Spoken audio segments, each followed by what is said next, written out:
I'm Craig Kenneth, a relationship coach and a psychotherapist. Every relationship is different and every breakup is different.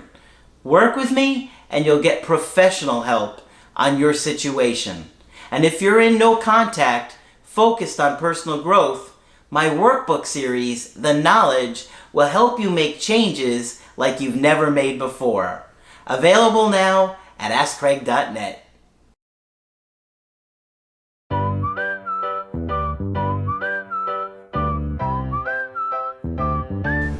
Hi there, I'm Coach Craig Kenneth. I'm Coach Margaret. And today we're going to be talking about getting the love you want. Now, Getting the Love You Want is a book by a therapist that I really love, and I think Margaret really likes his work too. Yes. His name is Harville Hendrix, and Margaret is going to talk a little bit about some of the stuff that he teaches, because we find that it's really effective in understanding attachment and relationships. Right. Now, Dr. Hendrix is not the easiest guy to decipher. No, he's not. He gave me a headache, I told Craig, but it was worth it. For Margaret to get a headache, you know it's tricky because she reads everything. Anyway, I never met Harville Hendrix, but I have chatted with him on the elevator when I was attending the same conference he was speaking at. At that time, I had no idea how good he was, or I would have been at his seminar. Yeah. But I didn't know at the time. But he was very pleasant on the elevator, just so you know. Yeah, and he just seems like a really great guy. But he wrote a book called Getting the Love You Want in 1988 that was a New York Times bestseller. And that doesn't happen very often with that kind of book. And I do believe he just updated the book. Did he? A few months ago. Yeah. I do believe. That's great. And he also developed what they call Imago Therapy. And I will do some work on that, and I will talk with you about that when I've had a chance to do it. This man has a PhD in theology and psychology. Now, this is a combined degree.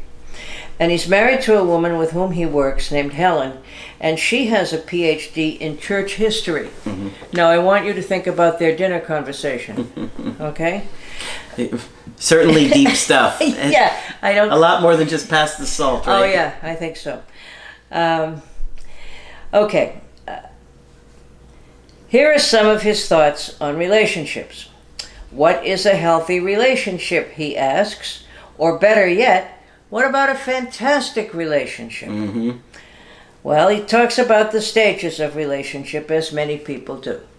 The first stage is attraction, and that kind of feels like, I feel like I've known this person forever. There's just something about them. And that's part of where we get our theory on that. The attraction is somebody because they remind you of your caregiver. Absolutely through right. Harville's stuff. Yeah. Harville has a good understanding of Freud. Absolutely. Then comes commitment. Let's go steady. And the minute commitment becomes involved, the unconscious mind says, what's this? Commitment? What? I thought I had options here. What is this? And if I commit to this person, how am I going to get my needs met? Okay? And we all do think that way. That's how we're programmed. We're not just being selfish. Then we become a little bit disillusioned because this person isn't going to meet all my needs, nor am I going to meet his or hers. No. So that's a little bit disillusioning. And it's, I think that's like a major thing that people don't really think about is, if you're single and you could date around, you could get your needs met through, as many people as you wanted to go out with. Whether that meant, sex or dating or going on fun dates. Conversation. Maybe you date one girl who likes to go dancing and another girl who likes to ride go-karts, but neither of them wanted to do both, so you're okay. Yeah. But if you're with one person and you're like, hey, let's go dancing, and they're like, I don't like dancing. And then you're like, well, let's go go-karting. No, I don't like that either. Oh, man. Now you're with somebody who doesn't want to do either of those things. Right. So the minute, I hadn't thought about it quite that way. So the minute you talk about commitment, you say, wait a minute. You're giving up some of the things. That's right. You're going to have to compromise on some of the stuff that you like. That's great. Is it great? Yes. Great that we pointed it out. The way you explained it is great. But not so great when you're going through it. So then you get a little bit nervous and your unconscious says, are you sure you know what you're doing? And then we have a power struggle. And most couples people talk about a power struggle. And Harville calls it, we will fight till death do us part. That sounds about right. Okay. And he's saying that all of us in a relationship, what all of us want is safety and the dissolution of anxiety. Yes. That is true.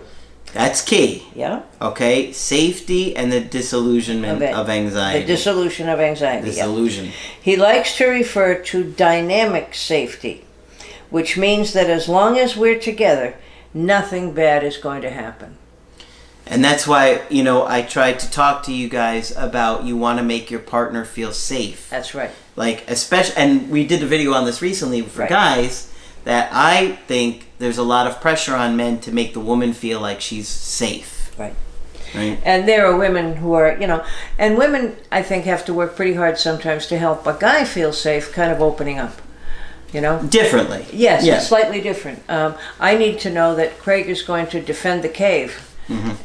And keep everything straightened out. Mm-hmm. But I'm going to have to convince him that it's okay to talk to me about how he feels about missing that last woolly mammoth. Mm-hmm.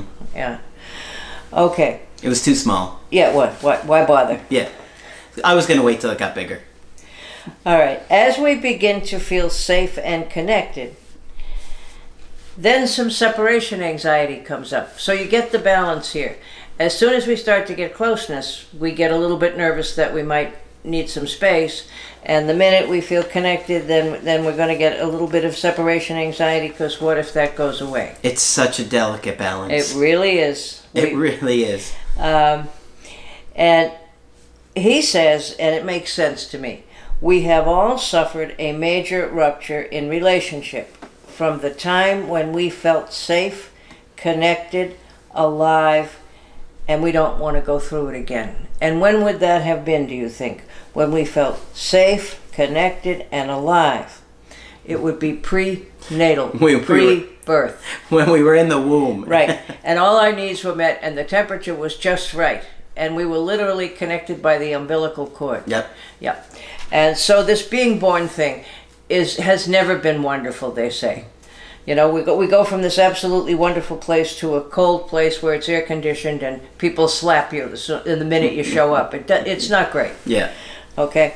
So he says we spend our lives trying to find a relationship that won't rupture like this one did. Mm-hmm. All right? Yeah, because his theory is that, and this is me thinking about videos from a while ago, all the issues that we have in relationships are with ruptured connection. Yes. Right? And then as soon as we get that anxiety... That's where the anxiety comes from, yeah. We start to do different things. If we're feeling smothered and trapped, we try and distance ourselves. Right. We live in the constant dance between wanting to be connected and also independent.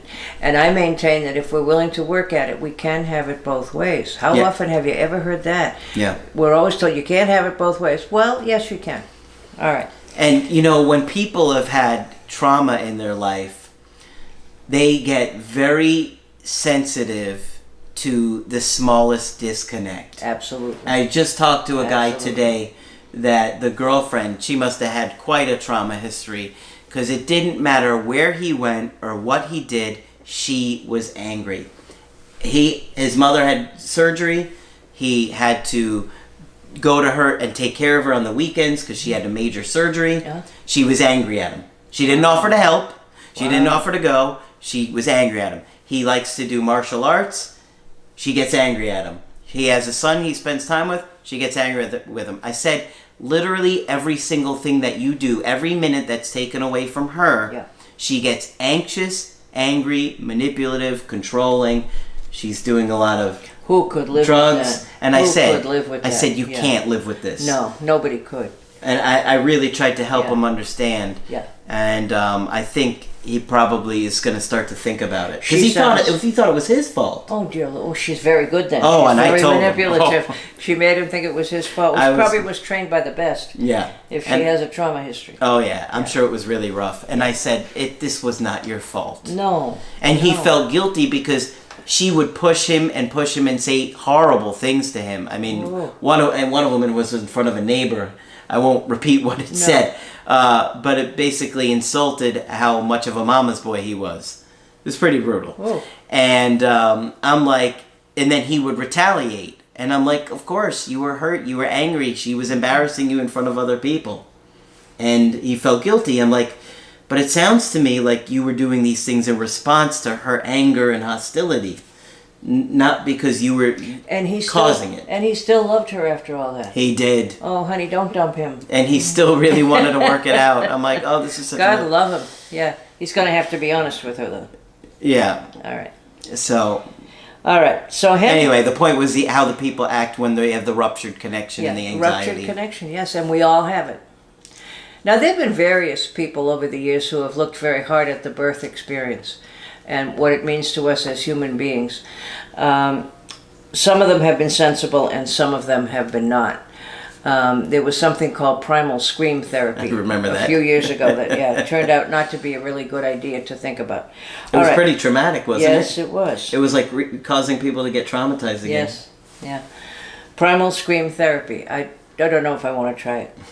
Anyway, Harville tells a story in his video that I watched about himself and his wife who were right on the verge of divorce in the 1990s. Now, you'll note they'd written this best-selling book in 1988, and they said it was incredibly embarrassing to be sitting at dinner kind of glowering at each other and thinking that the rest of the world probably thought they were the happiest people on earth. And they were on the verge of divorce, weren't they? Absolutely on the verge of divorce. So they decided to spend an afternoon together just to see what would happen. And of course, when somebody tells a personal story, it's always engaging. Anyway, they were walking around downtown wherever they lived, and they went to a bookstore, which sounds like something they would do. I remember this story. Yeah, and they were wandering around the bookstore, and they found an old book that was an astrology book. And it had 1,000 pages, and they thought, what could somebody write about astrology for a whole 1,000 pages? And they look in it, and it says for each, if their two signs get together, it says basically that they will kill each other with negativity. Mm-hmm. In other words, till death, we will fight till death do us part. Mm-hmm. Okay, and they both said, well, isn't this cute? Now, who would have thought of this? Who would have known this? And so forth. So it led them to start thinking about what else could they do about this negativity. And when they stopped to think about how they talked to each other, they were quite negative with each other.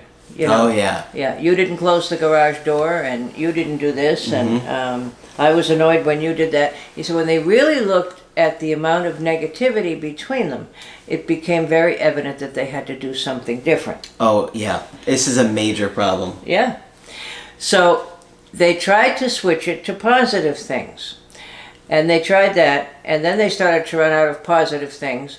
So they said, well, they'll do one positive thing, every other day, and so forth. And you could use some of them twice after a period of time. But anyway, that all got way too confusing. Mm-hmm. So they switched to the concept of curiosity. That instead of being negative, I'm going to be curious about you and how you see the things that we're fighting about. Curiosity is an absolutely wonderful thing. So what he recommended was that they try just being curious about how each other sees things. Yeah. Which gave them a totally new perspective on life. Because when you talk about who didn't close the garage door, it does not sound like it has a lot of meaning. But when you see that your partner had a whole different interpretation of it, that makes an enormous difference. So they tried that, and things began to improve for them. Okay? So this was a whole different kind of communication. And they fought less, and they were able to communicate more. So that's really what they recommend if you're having a difficult time. Try being curious about each other. And I have suggested this to you guys when Yes, you're you meeting have. somebody new. Even when I said, what's the easiest way to go out and meet new women? Just go be curious. Yeah. Just find out about them. Who Yeah. are they? Find what's intriguing about them. What's interesting about them. Yeah. What What do you like? What do you do? And really listen. Really mean it. Yeah. Yeah. Really genuinely be curious. Yeah. What is it about this person that is fascinating or interesting? Yes. And we all have something that is. And so eventually they began to see things in each other that they had never seen before. And it began to make for a whole different kind of closeness. And he says, feel free to love, to admire, to enjoy the parts of your partner that you have never developed. Yes. Okay? That is a big one. That is a big one. So if I'm absolutely terrible at math and science and my partner is great at math and science, I'm going to admire that in my partner. And maybe if I'm good, he'll teach me some stuff about it. Mm-hmm. So that in that process, we have a way of discovering parts of ourselves that we never fully developed. Yeah. Okay? So you could find a mathematician who really has a poetic soul. Or all kinds of opposites that people will admire in each other. And of course we sense that on an unconscious level in the beginning, but it takes a lot of work to really get to it so we grasp it. Yeah. And so their marital dilemma was solved. And he was saying that when you get the couple coming into your office in the till death do us part fight, that you can help them, because there's still some energy there. He said he gets the most discouraged when a couple comes in and all of their energy has gone into their work or into their children, and there's just nothing left between them that you can do a whole lot with. So fight if you must, but at least it keeps you alive. But you want to move beyond that if you want this really wonderful kind of intimacy. Mm-hmm. And he says he wants everybody not to have... Somebody was talking about having a good enough marital relationship, and he was saying, good enough, nonsense. I want fantastic for me and for everybody else. Mm-hmm. All right? So get to know your partner in that way. That's the adventure. Yep. All right? Curiosity is huge. Curiosity is huge. It's a very simple way of looking at things. Yes. I'm just going to be curious. Right. If you're single and you're looking to meet new people, just be curious about them. Just get to know them. What is it that fascinates them? What is it that they're interested in? What are their hobbies? What are their dreams? What are their passions? What is it about them that makes them unique? And if you can stay curious with that person and not just focus on yourself all the time, you'll find that your relationships will flourish, you know? Absolutely. And in any setting, I'm thinking of somebody who woke up and found one morning that I was their boss and came in, and we didn't connect very well first couple of weeks. And finally one day I asked him what he did for fun, and he was a beekeeper, and he had been into it for years, and he sold honey, and that was his joy in life. Mm-hmm. And and so forth and so on. And if I hadn't sort of in desperation asked more about him, we might never have connected. So, and I find that unbelievable. Yes, not connecting with me? Exactly. And when you heard that, that must have stung. Oh, how could you be so terrible? You're giving me the hives. Yeah, well, I can't imagine anybody working for you and not getting along with you.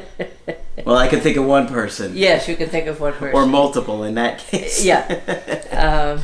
But anyway, it's great to be curious about people. Not for any reason, not for anything you want, but just because it's wonderful fun. Yeah. Yeah. Absolutely. Sure. Okay, so hopefully you found this one helpful. Of course, when you want to get our help personally, just go to my website, askcraig.net, sign up for the coaching option that works best for you. I do email coaching and I do Skype. Margaret is available for Skype coaching. Yes, feel free to sign up with me. I'd love to talk with you. Just click on Margaret on the top of the website to do that. Be sure to subscribe to the channel, and if you're interested in podcasts, we are now podcasting. But that's it for this video. I'm Coach Craig Kenneth. I'm Coach Margaret. And we will talk with you soon.